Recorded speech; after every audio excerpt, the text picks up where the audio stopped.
Victor Wembanyama's GOAT ceiling is absolutely insane right now. The mountain has a name. Let's be clear about what we're actually asking here. Not whether Victor Wembanyama can be the best player of his generation. Not whether he can be the greatest international player, or the greatest big man, or the greatest defensive player of all time. We're asking whether this kid, this 7'4" alien from France, who's barely scratched the surface of his NBA career, can one day stand above Michael Jordan, LeBron James, Kareem Abdul-Jabbar, Bill Russell, Magic Johnson, and Larry Bird. We're asking if he can climb the entire mountain. And honestly, the fact that the question doesn't sound completely stupid is already saying something. Because here's the thing about the GOAT conversation. It's not a participation trophy. It's not handed out for potential or highlights or Twitter hype. It's earned through years, through rings, through moments that get replayed for decades. He gets more medicine handed back to him. Through a career so dominant that basketball historians have no choice but to include your name in the first sentence. That's the bar. That's what we're measuring against. And yeah, it's almost inhuman. But let's actually break it down properly. Controlling the league, every player who has ever seriously entered the GOAT conversation had a period where the league felt like it belonged to them, not shared, not co-owned with 3 other superstars. Jordan had that. There was a stretch in the 90s where watching him play felt like watching something inevitable. You knew he was going to score, you knew he was going to win, and somehow that made it more impressive, not less. LeBron controlled the NBA Finals for nearly a decade straight. Think about that. Nearly 10 years of showing up to the biggest stage and refusing to leave quietly. Kareem dominated across 2 different decades, collecting 6 MVP awards like he was just doing his job. For Wembanyama to enter that airspace, he needs a run where the answer to who's the best player in the world is so obvious that asking the question feels like a waste of time. That means multiple MVP awards, not 1, not 2 as a courtesy. We're probably talking 3, maybe 4, because historically that's the threshold where individual dominance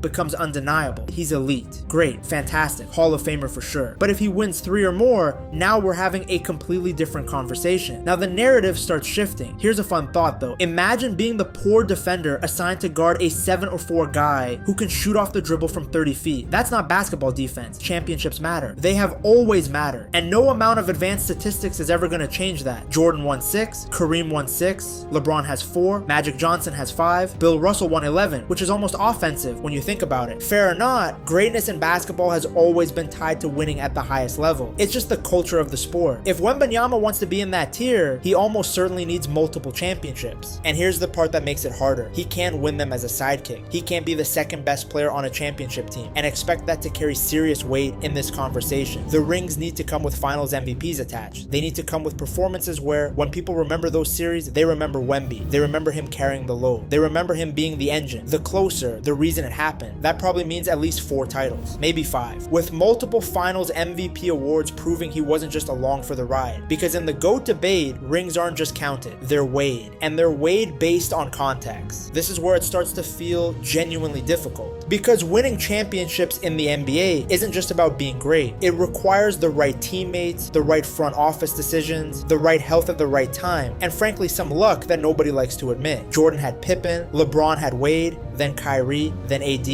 Building a dynasty around a 7-4 unicorn is one thing. Sustaining it long enough to stack rings is another challenge entirely. Shit gets complicated at the top. The uniqueness weapon. Now here's where Wembanyama's case actually starts to get interesting, because his path to greatness doesn't look like anyone else's. It can't. He's too different. Jordan was the greatest scoring guard we've ever seen. LeBron redefined what a point forward could be. Kareem had the skyhook, arguably the most unguardable shot in basketball history, combined with 20 seasons of elite production. Every GOAT candidate built their case around something specific and dominant. Wembanyama's argument has to be built on something we genuinely haven't seen before. Versatility at a scale that doesn't make logical sense for someone his size. He's 7'4", and he handles in transition. He's got tricky there. Looked like he's going to pass that ball out to the corner. There you go. Wembanyama little stop.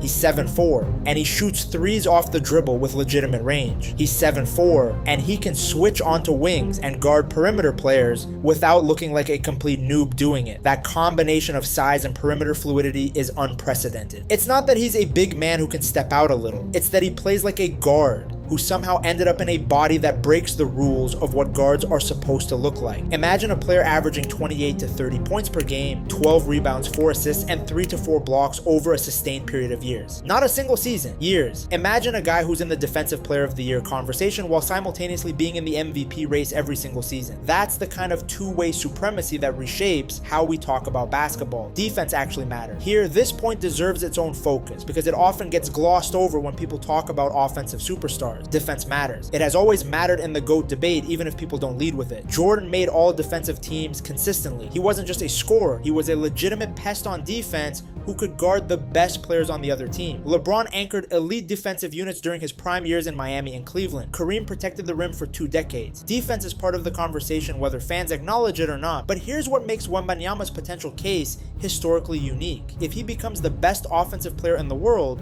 while simultaneously being the most feared rim protector in the league, that's a combination that almost never happens at the same level at the same time. Hakeem Olajuwon did it. There are stretches where Giannis has come close. Tim Duncan did it quietly for years without getting enough credit for either side. But the full package, the guy who makes opponents miserable on both ends every single night, that's rare. And at 7'4", that's fucking rare in a way that deserves its own category. If Wemby reaches that peak simultaneously on offense and defense, that changes the texture of the entire argument. The long game. Let's talk about longevity because this is where the GOAT debate is really won or lost over time. Nobody wins this conversation with a 5-year peak. Nobody wins it with a 7-year run of dominance followed by decline. The greatest player ever has to endure. LeBron's greatest advantage in the GOAT debate is simply time. Over 20 years of elite production. That's not an accident. That's an obsession with preparation, with health, with evolving his game as his body changed. Kareem played 20 seasons. Jordan dominated across 2 separate three-peats with years in between. The conversation isn't decided in year 3 or year 7. It's decided across 15 to 20 years of consistent excellence. This is where the conversation gets physically uncomfortable when applied to Wembanyama, because history has not been kind to 7'4" athletes. The bodies just don't tend to cooperate at that height across long careers. It's not an insult, it's just biomechanics being what they are. For Wemby to even enter the GOAT conversation seriously, he has to defy the physical precedent. He has to stay healthy in a way that no player his size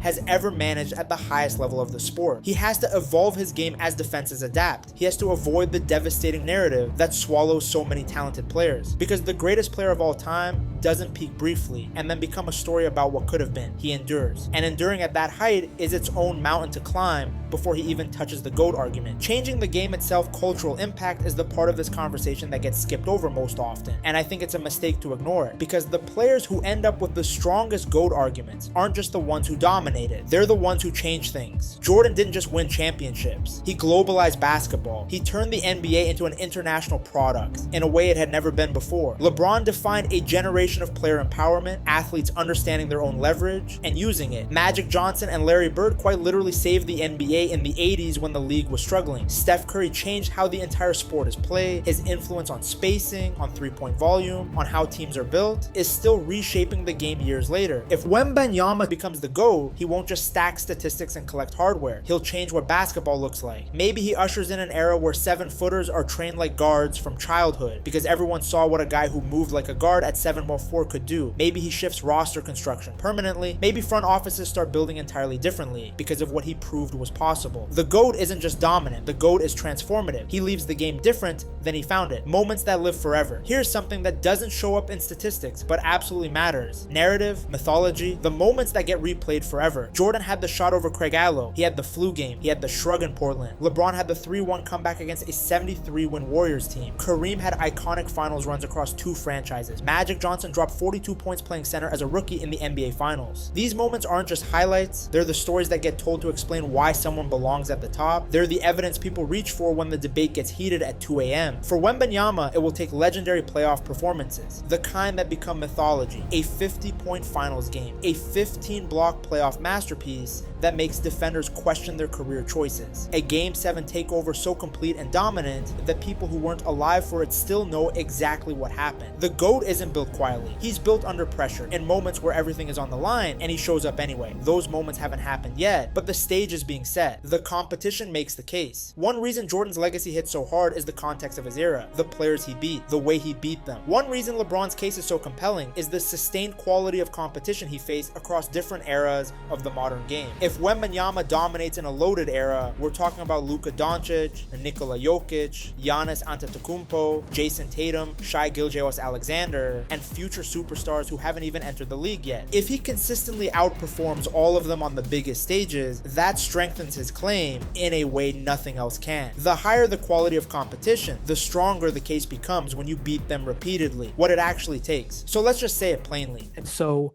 Victor has come around, and now the league is in trouble.